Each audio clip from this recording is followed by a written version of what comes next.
Olá, pessoal, boa noite. Eu sou Fábio Silva, professor do IFRJ, estudante do ProfEPT do Colégio Pedro II, e é com muita alegria que nós estamos iniciando hoje o nosso programa de lives Conexão EPT Brasil, que tem por objetivo dar visibilidade e contribuir para o fortalecimento da educação profissional tecnológica no país e, mais especificamente, o fortalecimento do nosso querido programa de pós-graduação em Educação Profissional e Tecnológica, o ProfEPT, que hoje conta com mestrado profissional. Então, como vai acontecer esse programa? Nós realizaremos lives semanais para conversar com diferentes atores da educação profissional, então professores, gestores, estudantes do ProfEPT, alguns autores que nós estudamos e outros atores da educação profissional como um todo. Hoje, no nosso programa de lançamento, na nossa live de lançamento, nós temos a honra de receber aqui a professora doutora Daniele Piontkowski, espero que tenha pronunciado corretamente, que é a coordenadora do Comitê Gestor Nacional do ProfEPT, a quem eu quero dar as boas-vindas. Professora Daniele, muito obrigado pela sua presença aqui com a gente, seja muito bem-vinda, obrigado por aceitar o nosso convite e estar aqui conosco nessa noite, dialogando um pouco sobre a importância desse programa para a Rede Federal de Educação Profissional e Tecnológica Brasileira. Obrigada, Fábio, eu que agradeço. Você me ouve direitinho? Sim, estamos ouvindo bem. Espero que todos e todas estejam ouvindo, boa noite. Cumprimentar as pessoas que estão conectadas, os que depois poderão eventualmente assistir. Dizer Sim. Que é um prazer, agradecer pelo seu convite, elogiar a sua iniciativa, essa possibilidade da gente conversar, estreitar um pouquinho o nosso contato com os alunos e alunas e os futuros possíveis alunos e alunas também do programa, mestrandos. Dizer que é um prazer, então, estar aqui, espero que funcione. Eu estou no interior do estado do Espírito Santo, na casa da família, então pode ser que alguma conexão, alguma questão não corra como a gente espera. Não, mas é um prazer estar aqui, vamos lá. Nós estamos te ouvindo perfeitamente, viu? Tudo bem. Bem, a professora Daniele, ela é licenciada em Pedagogia, minha colega aí, também sou pedagogo, é mestre e doutora em Educação pela Universidade Federal do Espírito Santo, vem desenvolvendo projetos e pesquisas nas áreas de currículo, cultura, cotidianos escolares, formação de professores e, é claro, educação profissional e tecnológica. Atua como docente do Instituto Federal do Espírito Santo e também, atualmente, como coordenadora nacional do ProfEPT. Professora, para nós iniciarmos aqui o nosso bate-papo, nós estamos sendo assistidos por vários colegas do próprio ProfEPT, a quem eu agradeço, os professores, os gestores, os colegas da minha turma, meu orientador, professor Rogério Neves, o coordenador do ProfEPT no Pedro II, professor Léo Brito, que apoiou muitíssimo essa iniciativa, os colegas do grupo de representantes de turma nacional que estão nos assistindo, mas além desses colegas todos que já conhecem e fazem parte do ProfEPT, nós também estamos sendo assistidos por outras pessoas que ainda não conhecem o ProfEPT. Então, gostaria de iniciar nosso bate-papo pedindo que você falasse um pouco para a gente sobre o que é o ProfEPT, um pouco da história, como é que ele surge, em que contexto, quais são os objetivos do ProfEPT. Por favor, fale para a gente um pouco. Vamos lá, Fábio. Também dizer que é um prazer ter você organizando, que é nosso aluno, nosso mestrando, além de servidor, colega da rede. Agradecer também ao Colégio Pedro II, que é uma instituição associada do nosso programa, lembrando, então, dessa capilaridade aí do ProfEPT em todo o país. Agradecer os colegas do Pedro II, Rogério, que esteve na coordenação, agora o Léo, que está, enfim, essa parceria é tão importante para que a gente realmente consiga levar o ProfEPT adiante. Então, assim, tentando ser bem breve até, eu queria dizer, antes de mais nada, que eu estou na coordenação nacional, na coordenação geral, como você disse, do ano passado, assumimos em 2019, né, a partir do mês de setembro do ano passado, ainda vamos fazer um ano na gestão, mas dizer que a gente não, obviamente, não teria nem condições, né, de gerenciar um programa desse tamanho de uma maneira solitária. Então, esse programa acontece, né, devido a esse envolvimento do comitê gestor, de uma comissão acadêmica nacional e de todas as comissões locais onde estão as nossas instituições associadas. Depois acho que a gente vai falar melhor disso, mas para iniciar dizendo que eu não falo a partir de mim, né, não é a partir da professora Dani, mas sim desse movimento forte, importante da rede, que dá origem a esse programa de pós-graduação, né, estrito sensu, em rede nacional, que é tão caro à nossa rede, na verdade, ao país, né, a essa perspectiva que a gente tem de fortalecimento do estrito sensu no país. E aí, assim, muito como eu disse, rapidamente, é um programa que nasce um pouco antes de 2016, a partir das conversas, das discussões entre os dirigentes. Então, o Conselho Nacional das Instituições da Rede Federal, que é o CONIF, composto por todos os dirigentes, os reitores, é dali que vem essa iniciativa, junto com o Fórum dos Pró-Reitores de Pós-Graduação e Inovação, que chama FORPOG na rede. Enfim, das discussões desses dois grupos, é legal a gente dizer que a rede, eu sei que a maioria já sabe, né, dessa informação, mas a nossa rede é composta pelos 38 institutos federais, em todo o território nacional, 2 Cefetes e o Colégio Pedro II, do qual você é aluno, né, Fábio? Sim. E aí, essa proposta é encaminhada à CAPES, né? A gente chama de APCN, quando uma proposta de curso é enviada. A gente sabe que a CAPES é uma coordenadoria vinculada ao MEC que cuida dessa questão da pós-graduação em estrito sensu no país.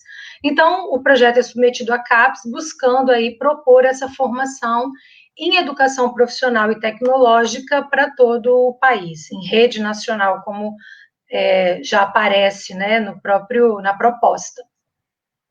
Um objetivo, para sintetizar muito o programa, acho que depois a gente vai poder falar disso, que é importante que a gente se aproxime dos documentos do próprio programa, mas ele nasce com essa perspectiva de proporcionar uma formação em EPT, como eu já disse, com um diferencial por ser um programa profissional, né? Então, tanto a produção de conhecimento, obviamente, a expansão dos nossos conhecimentos, da pesquisa, mas também com o desenvolvimento de produtos, né? Pesquisas que integrem aí, então, o mundo do trabalho, por conta da nossa característica de educação profissional mesmo e tecnológica, e também os conhecimentos.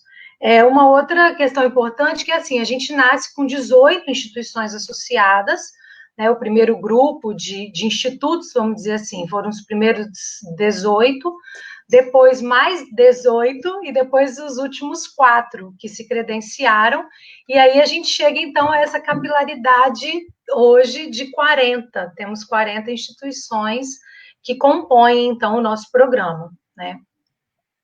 Os institutos, o Cefet Minas, nessas 40 estão os institutos, o Cefet Minas e o Colégio Pedro II. Certo, muito obrigada, professora. É uma ideia, né? Sim, claro. Os mestrados profissionais, eles, principalmente em rede, eles são recentes na história da pós-graduação brasileira, né? O que, às vezes, ainda gera muitas dúvidas em relação à definição desse tipo de formação, né? Fale um pouco para a gente qual é a diferença entre um mestrado profissional no mestrado acadêmico, né? Às vezes a falta de informação em relação ao mestrado profissional gera até alguns preconceitos, né? Faz com que algumas pessoas achem que o mestrado profissional ele é menor, ou às vezes até em alguns docentes, alguns gestores, né? A gente vê alguns mestrados profissionais que são chamados de mestrado profissionais, mas na verdade têm mais características de mestrados acadêmicos, o que acaba gerando um hibridismo, né? O que é algo, como eu disse, recente ainda na história da pós-graduação. Então, fala para quem está nos assistindo como diferenciar, né, o mestrado profissional do mestrado acadêmico. Fábio, assim, no caso, eu entendi a sua questão, que é de um modo geral, mas eu também queria Sim, fazer uma indicação para os nossos alunos, talvez quem é mais recente no programa, para quem deseja cursar o nosso mestrado, que é profissional, ou um outro mestrado profissional, eu daria uma dica bem importante, que é a leitura dos documentos de área da CAPES. Né? No caso do nosso, do ProfEPT, nós estamos na área de ensino, que integra a grande área interdisciplinar da CAPES, né? E eles têm documentos orientadores que falam dessas áreas. Então, por exemplo, a nossa área de ensino, que é a área 46 da CAPES, tem um documento que foi produzido para essa quadrienal, né? A gente sabe que o programa é avaliado a cada 4 anos, então nós estamos encerrando agora uma quadrienal, 2017 e 2020.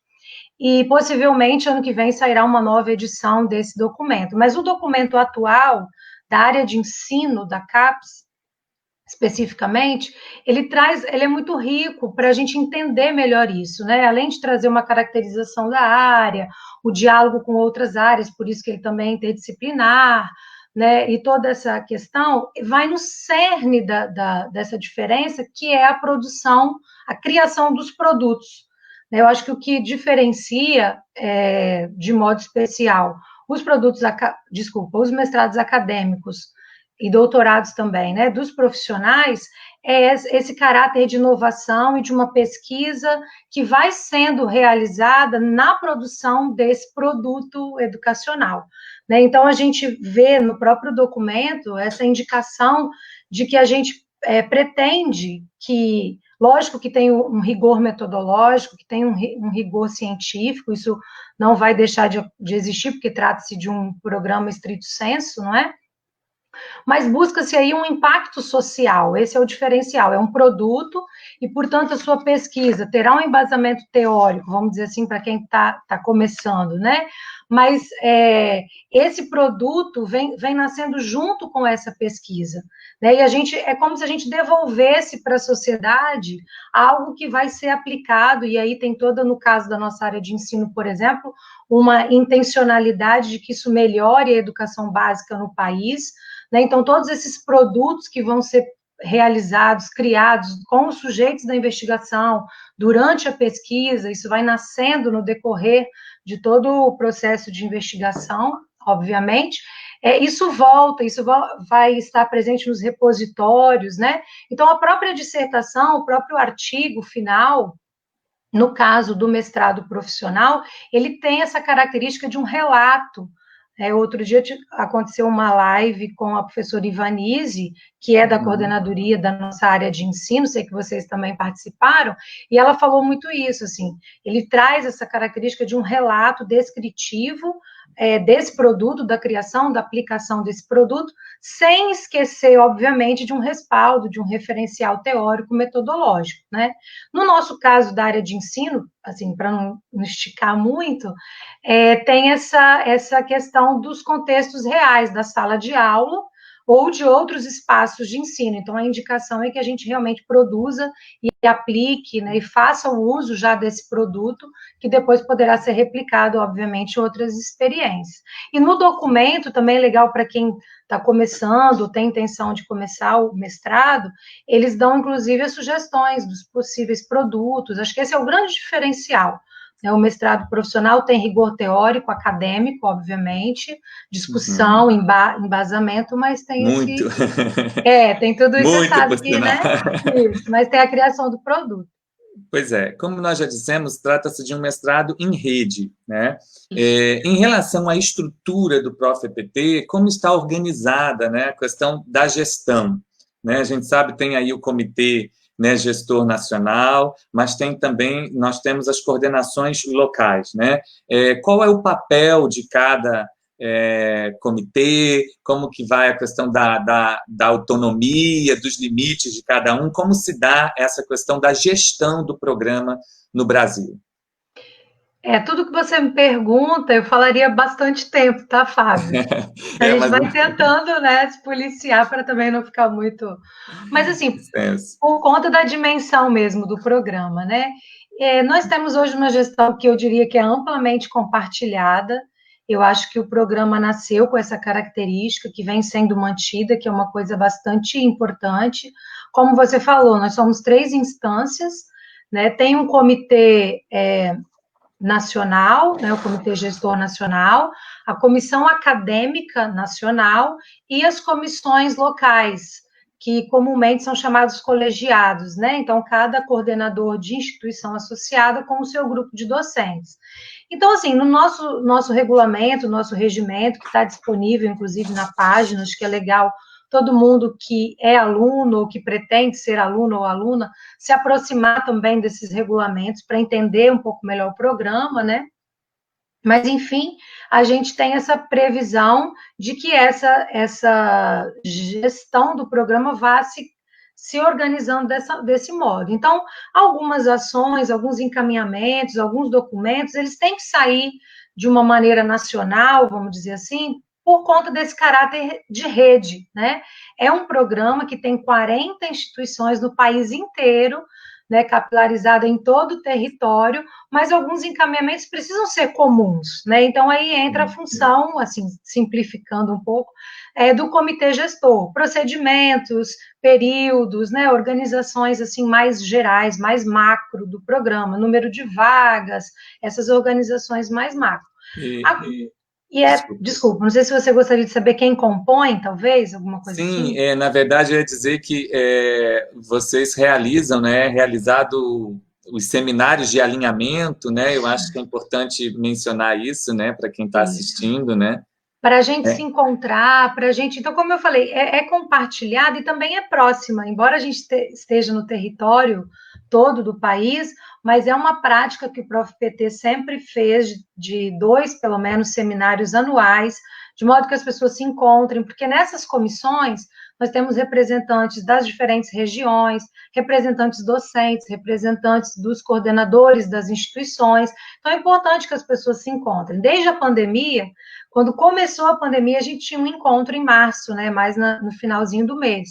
Então, a gente tem realizado muitas reuniões, muitas webs, para não perder justamente esse caráter de rede. A gente, Eu embora mesmo as IAs como... também tenham autonomia de procedimentos e tudo, Sim. mas a gente quer muito garantir esse caráter de um programa em rede nacional, que é Eu a mesmo, natureza, né? como representante discente da minha turma do Colégio Pedro II, tive a oportunidade de participar num desses encontros em Goiânia e foi muito produtivo, né, estar em contato com outros colegas do Brasil, discutindo ali num fórum de estudantes, discutindo as questões do programa, né, foi bastante proveitoso esse movimento.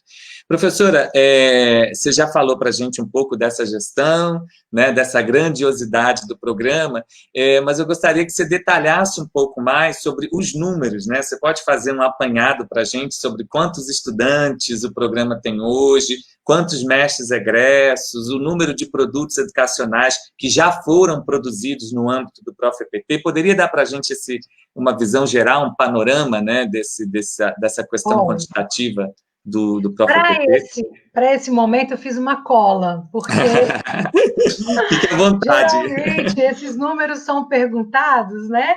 E, na Sim. verdade, a gente quer falar desses números também, mas eles mudam com uma certa frequência por causa das defesas, por exemplo, né? O número de alunos, às vezes um pró-reitor me pede em um dia, no outro dia o número já é outro, eles até brincam, Dani, esses números não param, mas é isso, a cada defesa, nós temos menos um aluno e mais um egresso, por exemplo, né? E mais um produto. Uhum. Então, isso é bem louco. Mas, assim, o que eu queria destacar, Fábio, que eu acho que é muito legal a gente falar isso, nós somos hoje 1/3 em número de alunos e alunas, né?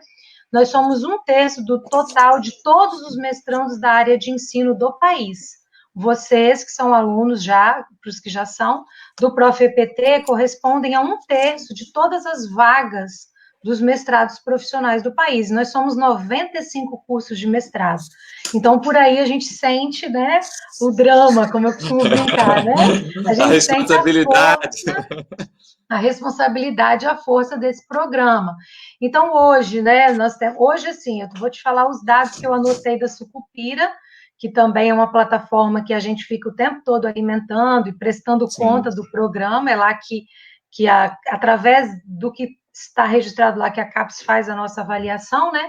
Então, no dia 5 de junho, último, nós encerramos um coleta, né, com dados. Então, são esses dados aí de junho.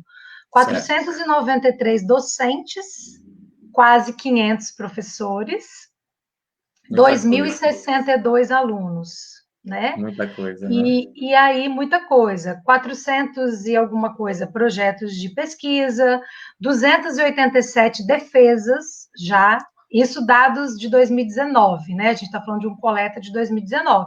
E aí eu fui olhar, 2020 já tem 55 defesas, então a gente já tem que somar esses 55 ao quase 290, né? Então são mais de 300 defesas, 770 trabalhos em eventos, né? É um tamanho exorbitante.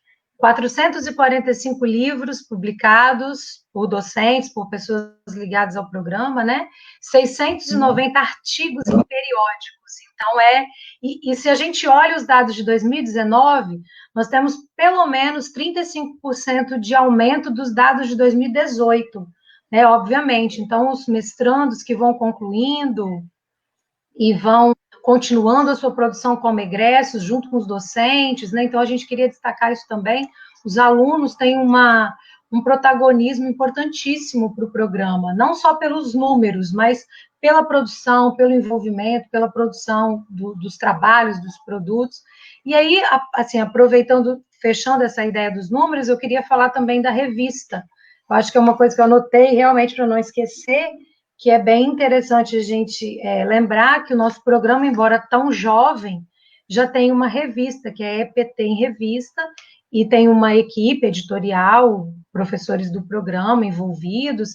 Nós já estamos na 7ª edição da revista, acabou de sair um número especial, né? Então, assim, a gente só vai tentando ampliar essa questão da produção e juntando as forças aí dessa grande massa que nós temos, e a mais importante de todas, que são as pessoas, né? Tanto os docentes quanto os discentes. A previsão é que até 2021 a gente tenha pelo menos 900 defesas, né? E 900 defesas significam 900 produtos. Então, pense comigo a devolutiva que esse programa não dará para a educação. Com certeza. Nós temos uma colega que fez o programa, acabou de concluir, né? E ela está dizendo, a Evandra, né? Ela está dizendo aqui sobre a importância, né, desse tipo de formação, né? Ela disse que concluiu o programa e adorou, né? O Léo está lembrando aqui, o nosso coordenador, que agora no segundo semestre nós teremos os primeiros egressos da turma de 2018, que eu estou incluído, né? Do Colégio Pedro II, é muito importante, é bacana, poder estar aqui compartilhando, né, esses números, né, que mostram, né, a importância desse programa, como você bem colocou, a capilaridade dele, né, como ele chega nos mais diferentes lugares desse país, né, e promovendo uma educação de qualidade, né. E aí, professora, nós sabemos que o programa é aberto a todos, né, mas tem um dos seus públicos-alvos os servidores da rede federal, né, que você já colocou aí como ela é composta, né, então docentes, técnicos, né, como se dá a questão da garantia, né, das condições para que esses servidores, técnicos, professores, né, em relação à questão de liberação, né? A gente sabe que alguns institutos, algumas instituições, né, liberam parcialmente, outras liberam totalmente. Há um ofício do CONIF que gera bastante polêmica entre os estudantes. Eu queria que você falasse um pouquinho, né, a partir do olhar da coordenação, como é que isso é visto? Fábio, assim, esse assunto é um pouco delicado em relação a essa amplitude realmente da rede, né? Nós somos aí 40 vinculados ao programa, e não delicado do ponto de vista que a gente não possa falar disso, mas, de fato, a gestão nacional do programa não tem como atuar nesse campo, né, dessa questão dos servidores. Claro que nós entendemos Eu, como professora, fui mestranda, fui doutoranda, sei, a gente reconhece a importância dessa licença, né, do estudante ter essa condição, embora ainda em serviço ou vinculado ao campo do trabalho, ter essa condição de pesquisa, de tempo para os seus estudos, de produção, isso é primordial para o sucesso, para um bom trabalho, né, para uma pesquisa bacana, mas, de fato, o documento do CONIF, ele é lá de 2018, se não me falha a memória, né,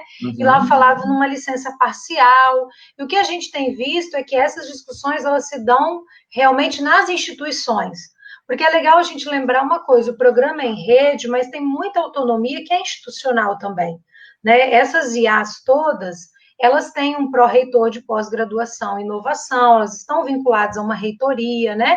Então, essas questões, por exemplo, dos trabalhadores da rede, tem muito mais ligação com essa questão da organização das reitorias. Eu acho que seria, talvez, um diálogo a ser retomado, por exemplo, com o CONIF, né? Que ali nós temos o conselho de todos os gestores, que respondem aí por todas as instituições. Talvez esse documento tenha, inclusive, que ser atualizado, porque de lá até aqui, algumas coisas de legislação também mudaram sobre licenças e afastamentos, a gente sabe disso. Eu sei que o FORPOG, de vez em quando, que é o fórum dos pró-reitores, quer dizer, em alguns momentos que eu estive, por isso que eu falei de vez em quando, né? Sim. Em alguns momentos que eu estive em reuniões, retomaram essa discussão, então eu acho que aí é um movimento até mesmo dos nossos mestrandos, né, de levantar essa questão junto aos seus pró-reitores e tentar buscar, a gente vai dar todo o apoio, mas isso realmente não é da gestão nacional do programa, isso não está previsto, né, nas nossas atribuições, vamos dizer assim, enquanto equipe gestora do programa, né? O nosso grupo de representantes, né, dos discentes, está mobilizado nesse sentido, a gente vem fazendo muito diálogo e refletindo sobre essa questão, e estamos mobilizados para tentar, né, fazer com que a gente possa, de fato, ter direito a essa licença, que os servidores, sejam docentes ou técnicos administrativos, eles tenham, né, os tais, eles tenham possibilidade de ter esse afastamento como um professor ou um técnico tem para um mestrado acadêmico, né, que não o ProfEPT, né, claro, dentro das possibilidades de cada instituição, né? E o Léo colocou, né, o nosso coordenador aqui do Pedro II que está nos assistindo, que isso também, né, deve ser uma das pautas para o Sinasef, né, para o sindicato.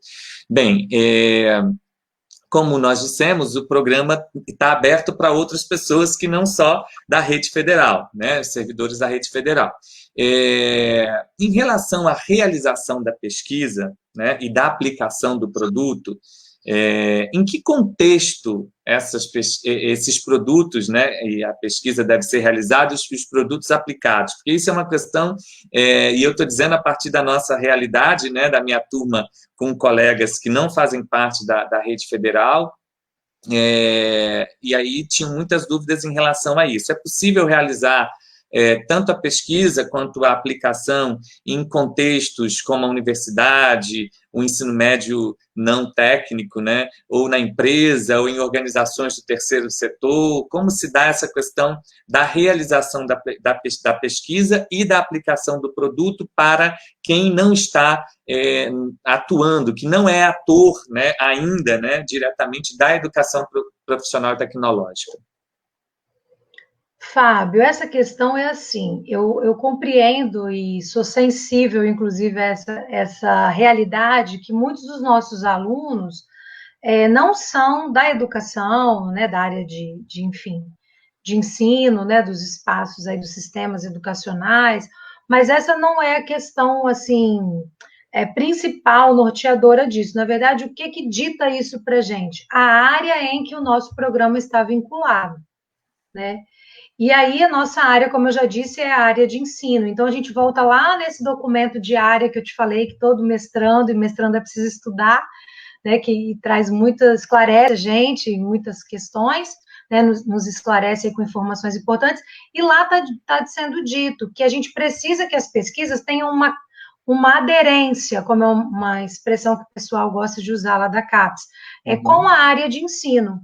Então, o próprio documento prevê que pode ser em espaços formais, em espaços não formais, mas o foco principal é a educação básica, técnica e superior. Também é possível, né, na educação superior.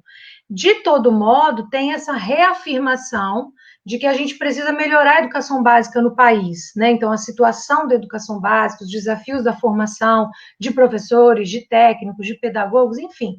Então, no nosso caso, como o nosso mestrado está na área de ensino, mas é em EPT, é óbvio que a gente pode e deve vincular os campos do trabalho, da ciência, da cultura, da tecnologia, tudo isso é possível. Mas no nosso regulamento, e aí também é mais uma tarefinha importante, né, a gente se apropriar do documento do programa, ele também traz uma indicação de que, preferencialmente, essas pesquisas ocorram no ensino médio integrado, ou na discussão do currículo integrado, de modo que a gente fortaleça esse formato de EPT, porque o ensino médio integrado, na verdade, ele vai ao encontro do que a gente defende enquanto EPT, né? Então, a gente tem 2 linhas de pesquisa, práticas em EPT e organização dos espaços em EPT, e a dica é que a gente realmente se aproxime desse ensino médio integrado, basicamente da EPT na educação básica, vamos dizer assim, né? Preferencialmente, uma questão mesmo que não é o que a gente só acha que está certo, é o que é previsto nos regulamentos. A gente tem também que tomar um cuidado com relação a isso, né? Sim. Nessa linha aí, professora, a gente tem, né, uma questão um pouco controversa às vezes, que é a questão da aplicação, da obrigatoriedade da aplicação do produto educacional, né? Há um entendimento, às vezes, por parte de algumas pessoas, de que apenas o desenvolvimento, né, ou às vezes o desenvolvimento de um protótipo que pode vir a ser aplicado em um momento futuro por um outro pesquisador, ou que pode, né, não necessariamente ser aplicado pelo estudante que está desenvolvendo o projeto, né? E aí eu queria ver como é que isso está posto hoje, né? Como é que é a visão da coordenação nacional para a rede, quer dizer, há obrigatoriedade dessa aplicação, né? Ou apenas o desenvolvimento seria suficiente, né? Fábio, aí de novo, assim, não é muito o que a gente acha, sabe? É o que a gente precisa fazer, né? Sim. Na verdade, não é só posto pela rede, é uma exigência da área da CAPES, né? Então, essa questão da aplicação, eles chamam de aplicação do produto no contexto real, né? Então, é uma espécie de realmente do contexto da pesquisa que você fez, ou seja, qual é o entendimento da área? Ao aplicar esse produto, você vai verificar a sua aplicabilidade, você vai verificar se ele dá certo, né? Você vai verificar o que precisa ser melhorado. Às vezes, o próprio grupo que você realizou a pesquisa, a investigação, vai sinalizar o que precisa ser ajustado naquele produto, porque pensa comigo, esse produto depois ele vai ganhar um mundo, né? Ele vai poder ser utilizado nos sistemas de ensino, na educação formal, não formal, mas por N pessoas, né, professores, técnicos. Então, essa ideia para a CAPES é cara, né, de você realmente verificar se ele tem essa possibilidade de aplicação, justamente para entender como ele funciona, o que pode ser ampliado, o que pode ser melhorado, enfim. Nesses tempos de pandemia, acho que é legal a gente falar isso, né? Sim, era a próxima questão que eu queria. Fomos atingidos pela pandemia, né? Enfim. E aí isso gerou uma polêmica também no programa, porque muitos alunos nos questionaram, nós recebemos algumas manifestações de alunos de instituições associadas, né? Logo no comecinho, como a gente vai fazer com o produto? Pode, não pode? Então, a gente assim, foi muito sensível a essa questão, e antes de se posicionar, a gente realmente fez uma investigação, consultou a área de ensino da CAPES, e obtivemos essa resposta. Realmente, a gente precisa garantir essa aplicação. Então, o que aconteceu? A gente acabou até produzindo alguns documentos pela Nacional do programa, dando essas possibilidades.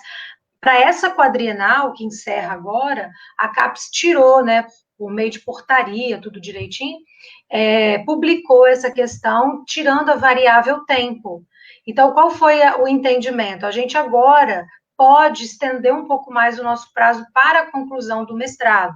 Isso não é regra, eu estou falando porque eu sei que tem muitos mestrandos e mestrandas nos ouvindo, ou que vão nos ouvir, né? Uhum. Então, não é uma regra, mas é uma possibilidade, porque nesse semestre que a gente está vivendo, quem tinha aplicação de produto programado para agora, está vivendo um drama, porque está com essa dificuldade. Então, a Suzana tá colocando como explicar, né, como aplicar em momento de pandemia, isso, num contexto real onde as exatamente. escolas estão fechadas desde março, sem previsão de retorno, né? E aí, Suzana, o que a gente ouviu, né, Suzana que está nos acompanhando, o que a gente ouviu da CAPES? Olha, então dá uma freada e vamos aguardar um pouco, porque a gente vai tirar essa métrica, né, essa avaliação por tempo, e aí a gente ganha um fôlego para sim conseguir aplicar. Eles insistem, isso que eu estou querendo dizer, sabe, Fábio? Uhum. Há uma insistência de que a gente precisa realmente. Então, nós, enquanto comitê gestor, adiamos, possibilitamos a prorrogação da qualificação, né, do tempo de conclusão do mestrado, mas hoje pode ser que a gente tenha novos documentos e novas orientações da CAPES. Isso também queria deixar registrado. A gente trabalha de acordo com, né, os encaminhamentos também da coordenação que nos avalia. Pode ser que isso seja revisto e seja modificado, mas hoje ainda há esse indicativo pela aplicação nos contextos reais. Casos de protótipo, casos de muita urgência de defesa, talvez uma possibilidade de uma aplicação virtual, dependendo do tipo de produto. Uhum. Isso aí eu indico que também que cada uma procure o seu orientador, orientadora, e a gente vai conversando nacionalmente, mas a indicação continua sendo pela aplicação. Certo. Professora, em relação aos referenciais teóricos, metodológicos, né, que dão base do programa, né, a questão epistemológica, de sustentação das nossas pesquisas, como sabemos, é de base marxista, né?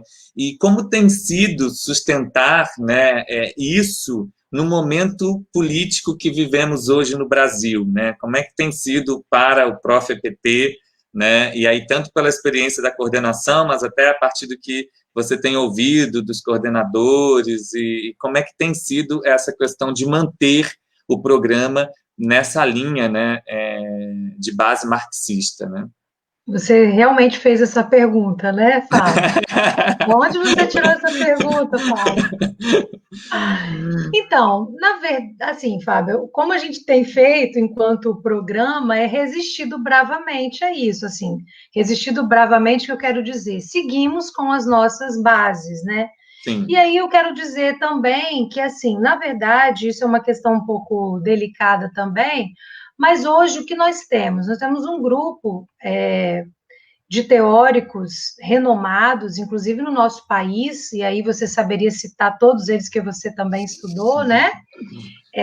Professor Gaudêncio, Marise, professora Ciavata, Frigoto, enfim, todo a esse Cássia grupo, Quenzer, a Cássia Dante, Quenzer, o próprio Maria Dante, Margarida, né? exatamente, Nozella, todo esse grupo de professores estudiosos do mundo do trabalho, né, desse campo, dessa conexão trabalho-educação, ciência, tecnologia. Daí é que vem toda a base, e assim, como a gente troca isso? Pelo que a gente trocaria isso? Acho que eu devolvo a pergunta. Então, não é uma questão de defender uma bandeira, né, de dizer, não, nós não podemos sair, é porque toda a produção epistemológica, né, do conhecimento, a base teórica para discutir essas questões, interface educação, mundo do trabalho, formação integrada, unilateralidade, isso nasce desse referencial, né, anterior, e esses professores têm décadas que vêm estudando e produzindo diálogos, né, e avançando nesse campo epistemológico. Então, a gente, na verdade, usa esse referencial porque é o referencial que existe, que nos embasa para essa discussão. É legal a gente dizer que, claro, né, olha o número de pesquisas que nós temos, daqui a pouco vamos chegar em 900 defesas, como eu falei, né, daqui mais um pouco, daqui mais 2 anos, vamos dizer, no máximo. Claro que aí muitos diálogos são possíveis com outros teóricos que vão compondo, também vão entrando. Isso tem muito a ver com a formação de cada professor orientador, que consegue estabelecer, conexões com outros teóricos, mas hoje, o que eu tenho a te dizer, a gente segue trabalhando com quem nos dá condições de discutir isso, né? Então, é um referencial forte, é uma base extremamente consolidada no país. A gente tem aqui, podemos nos orgulhar disso, né? Um grupo de professores, nossos professores prata da nossa casa, como diríamos, que discutem isso. Então, a gente não tem como trocar isso pelo quê? O que colocaremos no lugar desse referencial consolidado que nós temos? Devagarinho a gente vai, como falei, com outras interseções e tudo, mas a gente tem que ter muito cuidado com isso, porque é o que nos dá uma sustentação para discutir o referencial e criar os nossos produtos, porque, voltando àquela questão inicial, os produtos não estão desvinculados dessa base, né? A gente aprendeu, você, todos os mestrandos que fizeram bases e outras disciplinas, que teoria e prática são indissociáveis. A gente está o tempo todo, né, nessa relação entre teoria e prática, e isso é o que fortalece o nosso trabalho de pesquisa, não tem como fugir disso. Acho que é um pouco por aí. O Léo está dizendo que os esforços anarquistas estão ganhando maiores contornos. Aqui no Pedro II, há uma quixotesca iniciativa puxada pelo professor Leonardo Brito, com certeza. A Suzana está dizendo resistência sempre de maneira consciente, engajada e inteligente. Só voltando, a Suzana tinha feito uma pergunta antes, que é sobre se nós podemos esperar aí pela frente um doutorado profissional, se há possibilidades disso, tá? E já respondeu, né? Estamos nessa torcida. E também temos outra pergunta aqui, que é em relação à questão anterior que nós abordamos sobre os prazos, né? Que ela diz o seguinte: mas nós continuamos com prazo máximo de 3 anos, digo para a defesa, sabendo que os mestrados têm duração de 2 anos, podendo ser prorrogados por mais um, né? Em caso de não voltarem às escolas, essa impossibilidade de aplicação, como seria isso? Acho que é essa a pergunta, né? Na verdade, os mestrados profissionais, Fábio, eu perdi o nome da pessoa que perguntou, eles têm isso também institucionalmente colocado. Ventorium, né? Do Quênia, está identificada como Ventorium do Quênia. Então, é isso mesmo. São 24 meses, podendo chegar a 36 meses. Então, é o que, como eu falei, é o que temos até agora, nessa quadrienal, nesse momento que nós estamos vivendo. É possível, claro, as instituições são dinâmicas e a situação do país também vai sinalizando as necessidades. Ninguém nunca imaginou passar pelo que estamos passando, né? Então, assim, pode ser que chegue alguma outra normativa, que haja alguma outra mudança nesse encaminhamento, mas hoje o que nós temos é esse período mesmo. Certo. Sobre o doutorado, foi outra pergunta, estava tentando lembrar. Estamos nesse sonho, né? Nessa utopia consciente, como diriam os nossos autores, trabalhando para isso. A gente não pode propor essa proposta antes do programa se consolidar. A gente precisa passar pela quadrienal, a gente precisa conseguir um bom conceito, né? Tem essa métrica de avaliação, então a gente realmente precisa esperar um pouco até essa avaliação ser produzida, mas é sim um desejo do grupo e, né, um anseio, tanto que nós chamamos de programa de pós-graduação em educação profissional e tecnológica. Então, ele é um programa que pode abarcar tanto o mestrado quanto o doutorado. Que hoje tem apenas o mestrado, mas hoje com certeza vamos ter o doutorado aí brevemente. Professor, em relação à questão orçamentária, como se dá o financiamento do ProfEPT? Isso, na verdade, a gente tem um apoio do CONIF, que é bastante importante para o programa. Nós temos alguns contratos de pessoas que nos apoiam na coordenação nacional, o trabalho mesmo de tecnologia, de trabalhos administrativos. Então, esses contratos são pagos pelo CONIF, né? É um acordo que nós temos. CONIF é o conselho, o Conselho Nacional dos Dirigentes, né, da rede. Formado por todos os reitores, né, da nossa rede. Para quem está assistindo aí que não sabe o que é o CONIF, é o conselho. Das instituições da rede. E nós tivemos no decorrer dessa trajetória desde 2017, um apoio da CETEC, que é a Secretaria de Educação Profissional e Tecnológica, também vinculada ao MEC. Então, a gente recebe o que chamamos de TED, que vem um valor para o programa, e esse valor é distribuído de acordo com as principais necessidades do programa, que é a manutenção das aulas, né, custear as idas e vindas de professores, esses eventos que você mencionou, que nós fazemos de planejamento, que é importante reunir todos os professores para alinhar alguns encaminhamentos, coordenadores, então essas diárias, essas passagens, vem desse recurso da CETEC, e também cada instituição associada, né, Fábio? Porque a gente sabe que é infraestrutura local, muitas vezes alguns servidores, secretaria, equipamentos, aí tem também todo o engajamento da secretaria, das instituições associadas. Em relação aos valores que nós recebíamos da CETEC, a gente recebeu um valor bem mais reduzido ano passado, mas isso é uma realidade de todo o investimento na educação de um modo geral, né, para a rede, vamos dizer assim.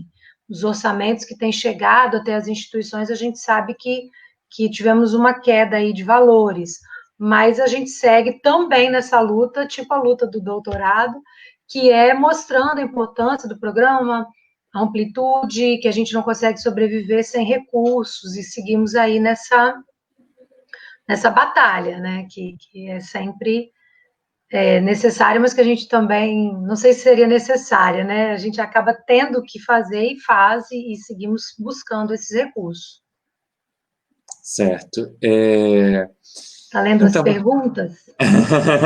Não, estou lendo um comentário aqui do Breno, ele está falando sobre o EPTcast, que é um produto educacional muito super interessante, dizer, ele é aqui do Amapá, do IFAP Campus Santana, tá? Então fica aí, para quem não assistiu ainda, assista o EPTcast, né? E o Léo está confirmando que o EPTcast é um dos produtos mais interessantes do Prof. EPT. Então, fica aí a dica para quem está nos assistindo, para depois assistir também o EPTcast, tá bom? Professora, e aqueles docentes que desejam, que fazem parte da rede federal, mas que ainda não são professores do programa e têm desejo de atuar no programa, como se dá isso, até para a gente passar essa informação para quem está nos assistindo aí, que é da rede federal e que tem interesse em atuar como docente do Prof. EPT. Muito legal essa pergunta, Fábio. Assim, a gente tem uma prática de um edital anual, então todo ano sai um edital que a gente chama de edital de credenciamento docente. Todos os docentes efetivos da rede, dos diferentes institutos, do colégio, do Cefetes, podem se candidatar de acordo, tem que ser doutor também, e de acordo com os requisitos que sempre saem nesse edital. Né? Então, como que acontece isso? Como falamos, a gente precisa de uma aderência com a área de ensino, embora também tenhamos essa amplitude multidisciplinar. Então, assim, os colegiados vão colocando esses requisitos de acordo com as suas necessidades. Eu preciso de um professor agora, doutor na área tal, porque saiu alguém do colegiado que tinha esse perfil, alguém que trabalha com metodologia de pesquisa, alguém, né? Então, esses requisitos aí vão sendo traçados pelas IAs. Cada colegiado organiza isso, né, dentro do seu grupo, e aí essa publicação. Mas desde já dizer que todos são muito bem-vindos, tem que observar essa questão dos requisitos, mas a gente precisa sempre fortalecer os nossos colegiados, ter essa vontade de estar no programa, é o que também conta muito, sim, envolver com essas produções da área, a gente acaba conhecendo um outro mundo, né? Às vezes somos, nos institutos, na rede, enfim, a gente tem um desafio muito grande, porque nós temos professores que trabalham com a educação básica até o doutorado, né? A gente sabe como isso é desafiador, mas os professores que geralmente entram aí nesse campo da pós-graduação também se apaixonam, e, enfim, é um grupo importante. É o princípio da verticalização, que é um dos princípios, né, dos institutos federais, previsto na lei de criação. Mais desafio, mas a gente está bravamente fazendo pesquisa, ensino e extensão. Nesses diferentes níveis e modalidades de ensino, né, que é um grande desafio. Professora, eu falei de quem deseja ser docente, mas também, como eu disse, estamos sendo assistidos por pessoas que não são do próprio EPT, pessoas que estão no processo seletivo para tentar ser estudante do próprio EPT, né? Eu queria que você falasse um pouco sobre o processo de acesso ao programa, né? A gente sabe que o último exame, né, nacional de acesso, ele foi interrompido pela questão da pandemia, mas eu gostaria que a senhora falasse um pouco da questão dos números e falasse como é esse processo de acesso, né, para os estudantes e se há alguma expectativa em relação à continuidade do processo seletivo que está em andamento. De novo a pandemia, né, Fábio? Sim. Na verdade, a entrada, né, o acesso ao programa a gente chama de ENA, Sim. que é um Exame Nacional de Acesso, né, essa sigla aí nasce desse nome, desse processo todo. Também é uma entrada anual, a gente tem isso, inclusive, no projeto que foi submetido à CAPES, tem essa condição de entrada anual, portanto, estávamos vivendo quando a pandemia nos atingiu. E aí a gente também é uma loucura, porque a procura é imensa. Ano passado nós tivemos 45 mil inscritos para essa prova, 35 mil e alguma coisa de candidatos confirmados, né? Então, realmente, voltando à ideia, uma capilaridade, a gente fez uma análise no ano passado, e esse ano se repetiu, dos 5.570 municípios que nós temos no país, metade, as inscrições atingem 50% dos municípios do país. Então, nós temos pessoas de norte a sul, como a gente diz, né, com essa procura, o que nos deixa imensamente felizes também, não só pela procura pelo programa, mas partindo dessa premissa de que eles estão estudando a EPT, já estão tendo um contato com o referencial, já estão aí se apaixonando por essa possibilidade de estar no programa estrito sensu. Isso é um papel social das nossas instituições, né? Ampliar as oportunidades do estrito sensu. Até cursos preparatórios para o acesso, que bombam aí na rede. Tem tudo isso, tem grupo de estudo, né? Tem uma série de coisas. Mas e aí a gente fica assim, agora com a pandemia, o que aconteceu, né? Estávamos nesse processo, a prova já estava pronta, né? Uma série de providências sendo tomadas, e aí a gente precisou suspender por uma situação de segurança mesmo, né? Seguindo aí as determinações da Organização Mundial de Saúde. O que a comissão tem feito? Tem tentado esperar como as coisas vão sendo encaminhadas. Então, a gente, há poucos dias, publicou no site uma notícia dizendo aos candidatos, né, dessa nossa preocupação, dizendo que isso não está esquecido, aliás, a gente já perdeu algumas horas de sono com isso, né, mas que a gente vai avaliando os cenários. Em agosto, a gente já tem outra reunião agendada. Eu vou ser sincera, a gente gostaria muito de aplicar a prova, né? A gente gostaria muito que essa entrada, que é anual, permanecesse, mas, de fato, a gente vai precisar respeitar e contar aí com a evolução da pandemia, porque, ou não, porque a gente não pode também criar uma situação de risco para ninguém, né, Fábio? Então, para aqueles candidatos que eventualmente estão nos ouvindo, que estão inscritos, a gente lamenta muito esse transtorno. Já estaríamos com a prova feita, com resultado, com todo mundo se matriculando, né, entrando a turma 2020, e a gente não contava com isso, mas, enfim, a gente vai tomar todas as medidas. Já fizemos uma consulta ao jurídico antes de suspender o cronograma, para não tomar nenhuma medida, né, que não fosse legal. Então, a gente está tomando todos os cuidados e vamos ver até quando a gente consegue ter uma resposta, mais definitiva desse exame para essa versão 2020, né? Sim, uma parte do programa tem sido, quer dizer, o programa tem sido tocado agora durante esse período da pandemia, né, com atividades remotas, né, online, e a gente tem já uma parte do programa, né, algumas disciplinas que são feitas na modalidade EAD, né? Como é feito essa organização, esse planejamento da EAD no ProfEPT? Fábio, o nosso regimento, de novo, né, o nosso regulamento, ele diz que o nosso programa é semipresencial. Então, esse percentual de carga horária, vamos dizer assim, do programa na modalidade EAD, ela está prevista, né? Ela sempre esteve prevista no nosso regulamento. Entretanto, ela aparece, né, melhor dizendo, para as disciplinas que a gente chama de eletivas, que você bem conhece, né? Sim. Temos um grupo de disciplinas obrigatórias, esse grupo é totalmente presencial, carga horária presencial, e essas eletivas se dariam nessa modalidade EAD. Isso também é um desafio muito grande, os alunos que estão nos ouvindo ou nos ouvirão, sabem disso, a gente tem algumas questões ainda para serem resolvidas, não podemos negar isso aqui, por conta da amplitude disso, né? Num semestre regular de oferta, cada instituição associada, também pelo regulamento, tem que ofertar pelo menos 3 eletivas, vocês escolhem 3 também. Então, isso em nível nacional, no último semestre de oferta regular, nós geramos 130 salas, né, de disciplinas na modalidade EAD. Então, isso tudo está alojado, vamos dizer assim, no Moodle do IFES, lembrando também que eu sou do Instituto Federal do Espírito Santo, que hoje coordena nacionalmente o programa, e a gente pegou esse filho aí, junto com a coordenação nacional, com a Comissão Acadêmica Nacional, e aí a gente tem uma ajuda, inclusive, de um técnico de TI, que é o nosso querido Yuri, que vai cuidando de toda essa organização junto com os docentes.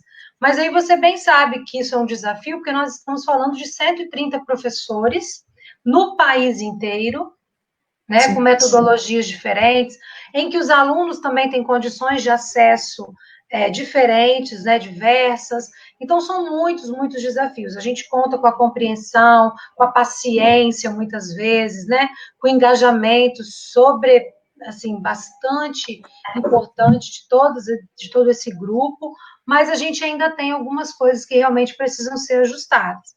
De todo modo, elas funcionam assim. Temos uma outra ajuda importantíssima, que é do Observatório do ProfEPT, e aí eu queria fazer uma propaganda rapidinho. Fique à vontade. Assim como eu fiz da revista, que eu peço que todos os alunos acessem, os que serão alunos, enfim. E também, se a gente digitar lá o Observatório do ProfEPT, a gente entra nesse sistema, que foi elaborado por um dos docentes do nosso programa, o professor Hernani, de Minas, e ele nos ajuda muito, porque os alunos também entram nesse observatório para se cadastrarem, para escolherem as disciplinas eletivas. Então, é essa coisa loucura por causa dos números, né, do tamanho do programa. Mas, além desse trabalho, o observatório também tem uma coisa bem legal, que a gente consegue ter uma noção do programa. Lá você tem filtros por número de docentes, de discentes, né, informações, uma série de coisas interessantes sobre o programa que a gente consegue através desse observatório. Então, também queria deixar esse convite. E é preciso considerar, diante disso tudo que você colocou, né, que o programa é muito jovem, né? Então, assim, a gente ainda tem muito, né, que amadurecer, né? Então, essa consolidação ainda não aconteceu, né? Então, a gente está na terceira turma agora, né? Então, a gente sabe que, com o tempo, essas coisas vão se ajustando, né? Melhor, isso. Como tem se dado, uma outra questão, como tem se dado a inclusão, né, de pessoas com deficiência no ProfEPT, né? Como que é o acesso, a permanência desses estudantes, né? Como é que o programa se movimenta no sentido de garantir as condições favoráveis para não só apenas o acesso, mas a permanência das pessoas com deficiência? Fábio, nós temos umas notícias positivas nesse sentido. Hoje eu acabei de receber o convite de uma defesa de uma aluna cega, o que nos deixa extremamente felizes. Então, em termos de permanência, eu acredito que a gente tem conseguido... Não sei se é a mesma aluna, nós teremos uma live aqui com alguns alunos pessoas cegas do ProfEPT. Então, nós temos alunos, né, diferentes deficiências, mas mencionando aí a essa defesa da aluna cega, alunos surdos, enfim. Agora, eu queria dizer uma coisa, como você bem lembrou, é um programa muito jovem e que já nasce de um tamanho muito grande, então os desafios também são muito grandes, mas a gente tem contado com um esforço muito louvável, né, as parcerias entre professores, alunos, os secretários dos programas, a gente tem relatos. Então, assim, o que eu quero dizer, essas ações, elas ainda são muito pontuais, a gente precisa crescer muito nesse âmbito da inclusão, né, nessa perspectiva da educação inclusiva, especial e inclusiva. A gente tem como meta a criação de um núcleo para cuidar disso. Nós já temos professores, docentes do programa que são especialistas nessa área, que já contactamos, que já se colocaram à disposição, então isso vai entrar como uma perspectiva de um futuro próximo, a gente consolidar melhor essas ações, mas hoje o que a gente faz? Esse esforço mesmo, sabe? Secretários de programa que sentam com esses alunos, que ajudam no preenchimento de documentos, sabe? Tradutores, intérpretes, alguns softwares que são conseguidos para ler esses materiais. Então, assim, as IAs também se empenham nesse sentido. Isso que eu estou querendo dizer. Não é... Aliás, é muito mais do que a Comissão Nacional faz. O que a gente tem? Um esforço local. Eu, Colégio Pedro II, por exemplo, recebo um aluno que tem uma especificidade. Então, aí o colegiado da IA vai se, né, juntar de todas as maneiras, buscar esses esforços aí para atender. Isso é o que a gente tem conseguido fazer. No exame de acesso, a gente também tenta atender todas as necessidades para garantir que os alunos façam, tanto que a prova em Libras já estava traduzida, né, a gente colocou como condição os pedidos de ledores, então tudo isso já estava sendo organizado para a entrada dos alunos com essas especificidades, mas, de fato, eu não sou especialista dessa área, né, sei que temos professores que sabem muito mais e que a gente, por isso, vai criar esse núcleo como uma perspectiva de ampliar as nossas ações e cada vez mais tentar esse atendimento da forma como ele deve ser, né? A gente Sim. sabe que isso é um compromisso, é uma obrigação do programa, na verdade. Não é um favor, é um direito dessas pessoas exatamente. a ter acesso a uma educação. É um direito como todos os outros, que nenhum direito a menos, a gente precisa realmente aceitar. Embora seja um desafio, e aí, Fábio, não é só para o ProfEPT, né? A gente sabe. Sim, é o desafio da educação brasileira, né? Isso. A gente chega, né, nos sites das instituições, Distrito Censo, a gente vê como isso ainda é complicado para todo mundo, mas a gente segue precisando vislumbrar essa melhoria o tempo todo, né? Já que nós estamos falando do futuro, né, de perspectivas do futuro, como a coordenação tem pensado, né, na possibilidade de internacionalização do ProfEPT, né, com possibilidade de intercâmbio, de parcerias internacionais, né, para os docentes, para os discentes, né? Como é que a coordenação, por onde tem passado isso, né, na perspectiva de futuro da coordenação? Fábio, você já respondeu. Assim, é uma perspectiva de futuro mesmo. Eu vou explicar por quê. O próprio documento da área, ele propõe, em primeiro lugar, o fortalecimento em âmbito nacional. Isso está escrito lá, né? Sim. Então, os nossos diálogos, por exemplo, com instituições, com universidades, considerando que o nosso programa nasce na rede que é formada pelos institutos, né? Já precisa também ter isso em primeiro lugar, né? Um fortalecimento das nossas ações, da nossa amplitude, da nossa capilaridade, da formação em âmbito nacional. Isso é um primeiro passo. E considerando que nós somos muito jovens, né? Também aquilo que a gente já falou. Nós nascemos em 2017, então nós estamos na terceira turma, vivenciando a primeira quadrienal. Então, o que a gente tem, assim, como um planejamento muito claro do programa? Finalizando essa quadrienal, em 2020 agora, né, novas frentes de atuação e de trabalho mesmo do programa precisarão surgir, né? Uma delas será essa questão da internacionalização. Hoje a gente tem o quê?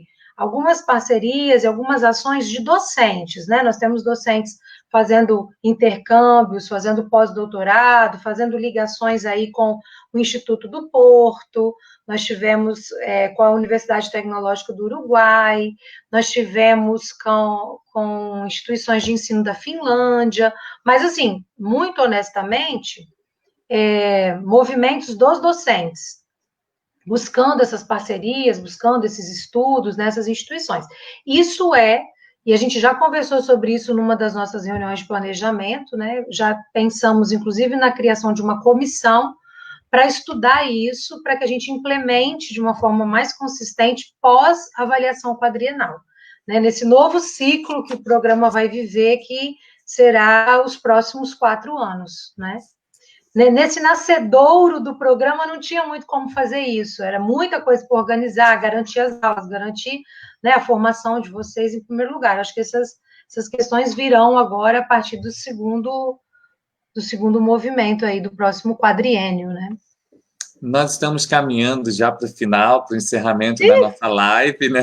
O tempo passou rápido né? demais e, assim, são muitas questões, né? Eu peço até desculpa, parece estar bombardeando de questões, mas é porque são muitas questões. Nós recebemos contribuições de alguns colegas. Eu quero agradecer a colega Keren, do IFG, que contribuiu muitíssimo para a construção do roteiro desse nosso bate-papo.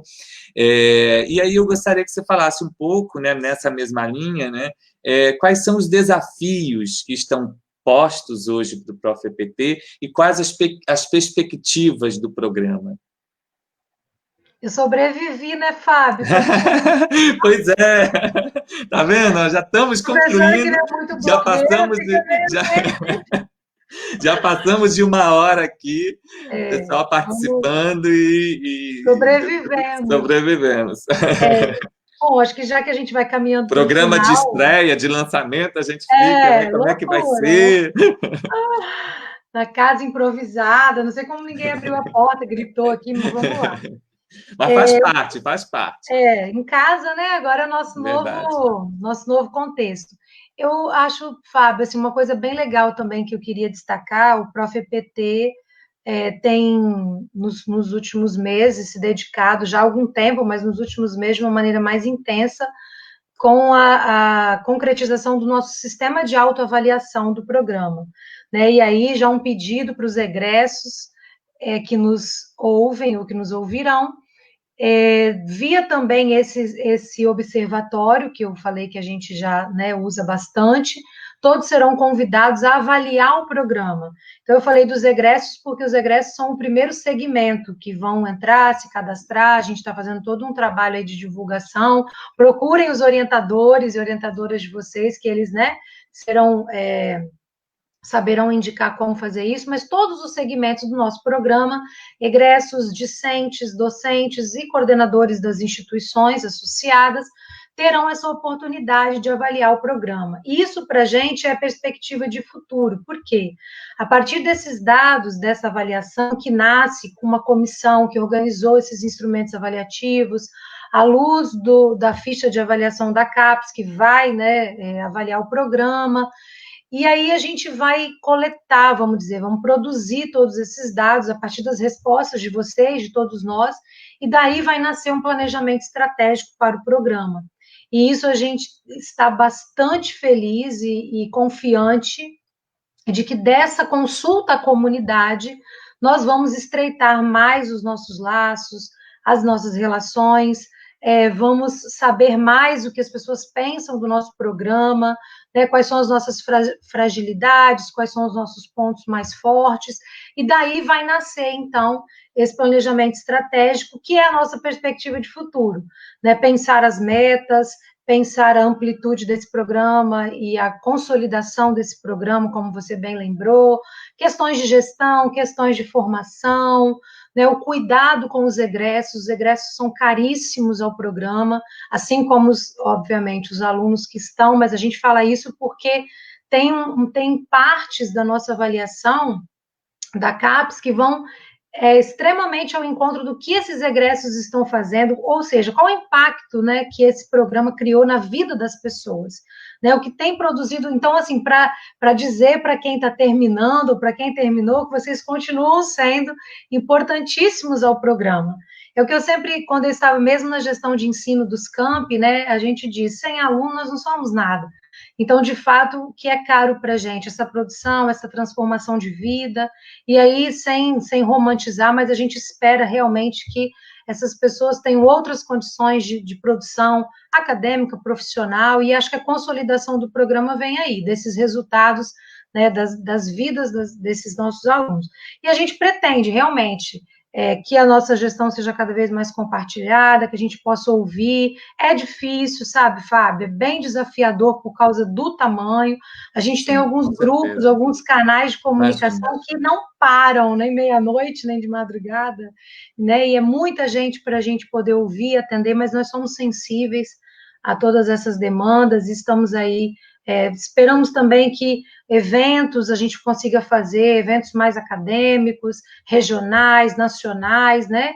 Lembrando que a gente precisa do apoio dos reitores, dos pró-reitores, de toda a rede, realmente, para que o ProfEPT continue aí dando frutos, né, bons trabalhos, produzindo produtos importantes. Eu acho que os novos passos vêm a partir desse planejamento estratégico, dessa consulta à comunidade e também do resultado da quadrienal. Vamos ver o que a CAPES nos reserva após essa avaliação, e a gente segue de um jeito assim bem freiriano, né, um esperançar, né, numa esperança de que tudo seja muito importante na vida de todas as pessoas, mas uma esperança que vem com luta, né? A gente sabe disso.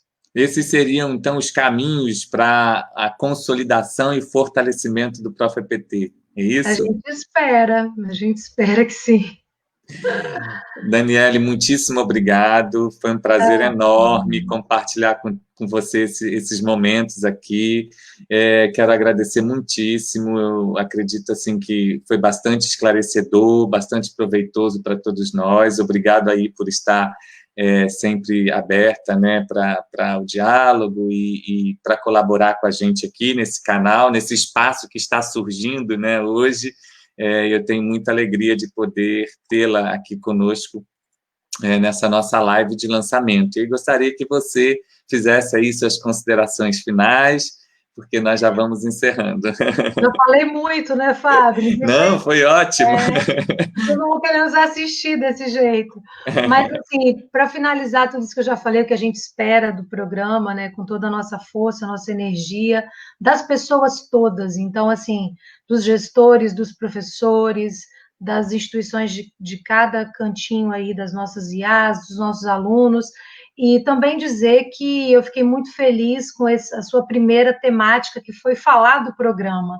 Né? Eu sei que a Conexão EPT vai ser sucesso, que você vai tocar em temáticas muito... Vocês, né? Enfim, temáticas muito importantes, e vão discutir produtos, e vão discutir uma série de coisas, e a coordenação também que te apoiou a fazer esse movimento, mas eu achei bem legal, não que eu quisesse estar, né, na live, mas enfim, que fosse falando do programa, né, começar falando quem somos nós, pelo menos um pouquinho, e o que a gente, de fato, espera desse programa, e conta com a parceria e com a ajuda de todo mundo. Então, agradecer mais uma vez a oportunidade, espero ter atingido um pouquinho do que você esperava. Com certeza, esse é o nosso objetivo, dar visibilidade ao ProfEPT, fortalecer o ProfEPT e a educação profissional e tecnológica no Brasil como um todo.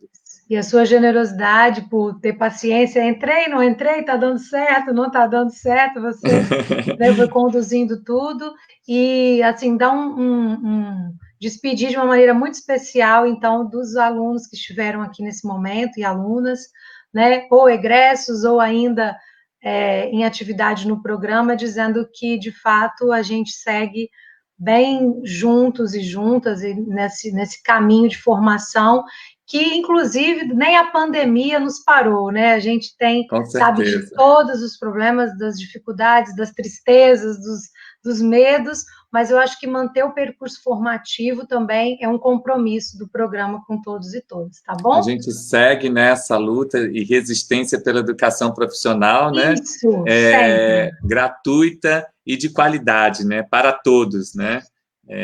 Eu queria e pública, isso pública, aí. Gratuita e de qualidade para todos, não é isso?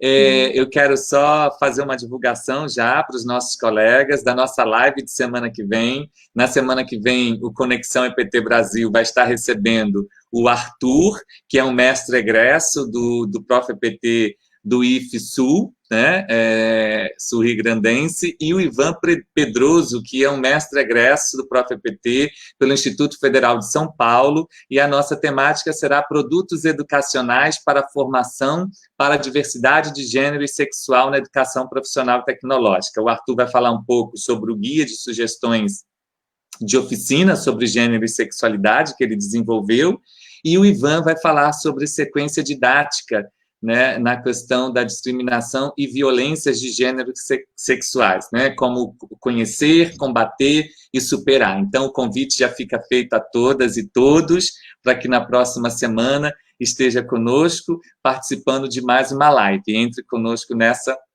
conexão. Agradeço mais uma vez a você, Dani, agradeço a todos os colegas que nos acompanharam aqui, os meus colegas de turma que estão aqui apoiando essa iniciativa, o nosso coordenador, né, que participou aqui ativamente e apoiou esse projeto desde o início, o meu orientador, que é o antigo coordenador, né, o professor Rogério Neves. Agradeço a todos os colegas que estão nos assistindo, tinham muitos outros eventos também sobre a PT nesse mesmo horário, então outras pessoas estão envolvidas e já disseram, não, mas vai ficar gravado, vai ficar disponível.